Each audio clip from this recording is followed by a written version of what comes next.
बात करते हैं रोहतक की, जहां पर मुख्यमंत्री नायब सैनी पहुंचे। शहरी आवास योजना के प्लॉटों का आवंटन उनकी तरफ से किया गया। तो लाभार्थियों को 30-30 गज के प्लॉट जो है यहां पर दिए गए हैं। नेता प्रतिपक्ष भूपेंद्र सिंह हुड्डा के ऊपर भी इस वक्त निशाना साधते हुए नायब सैनी नजर आए। हुड्डा के शासनकाल में पैसे वालों को नौकरी मिलती थी, ऐसा आरोप लगाया और कहा कि हुड्डा ने हमेशा झूठ बोलकर लोगों को बरगलाया है। चाहता हूं कि यहाँ के सरकार के एक मुखिया थे और वो मुखिया बोलते थे, ये कहते थे, जनसभाओं में कहते थे कि आप हमें वोट दें, हम 24 घंटे बिजली देंगे। इस बात का दुष्प्रचार करते थे। वोट ले जाते थे और वोट लेकर के लोगों के हालात के ऊपर छोड़ देते थे। 4 घंटे भी बिजली नहीं मिलती थी और लोग त्राही त्राही करते रहते थे। फिर उनका एक सहयोगी दल भी था। एक सहयोगी दल था, वो इस प्रकार की बयानबाजी करता रहता था, मुझे कहते हुए ये कोई गुरेज नहीं है।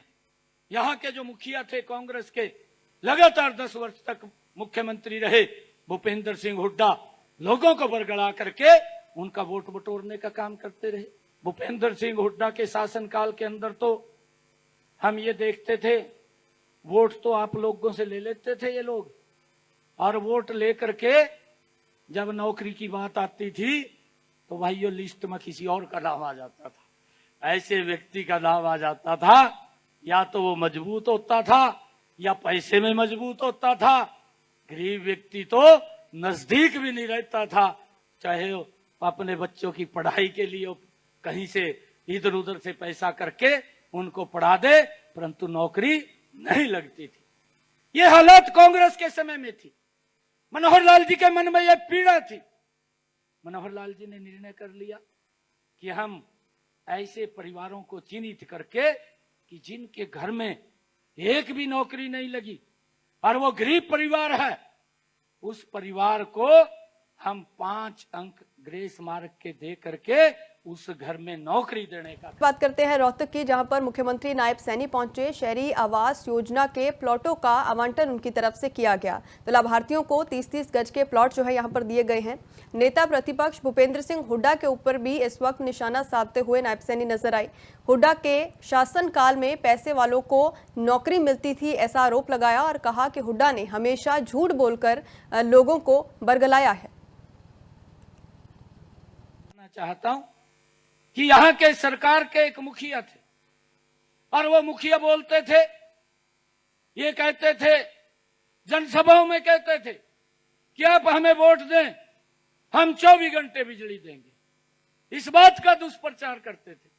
वोट ले जाते थे और वोट लेकर के लोगों के हालात के ऊपर छोड़ देते थे। 4 घंटे भी बिजली नहीं मिलती थी और लोग त्राही त्राही करते रहते थे। फिर उनका एक सहयोगी दल भी था। एक सहयोगी दल था, वो इस प्रकार की बयानबाजी करता रहता था, मुझे कहते हुए ये कोई गुरेज नहीं है।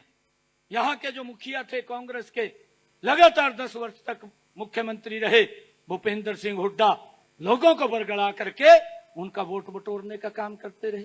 भूपेंद्र सिंह हुड्डा के शासनकाल के अंदर तो हम ये देखते थे, वोट तो आप लोगों से ले लेते थे ये लोग, और वोट लेकर के जब नौकरी की बात आती थी तो भाइयों लिस्ट में किसी और का नाम आ जाता था। ऐसे व्यक्ति का नाम आ जाता था, या तो वो मजबूत होता था या पैसे में मजबूत होता था।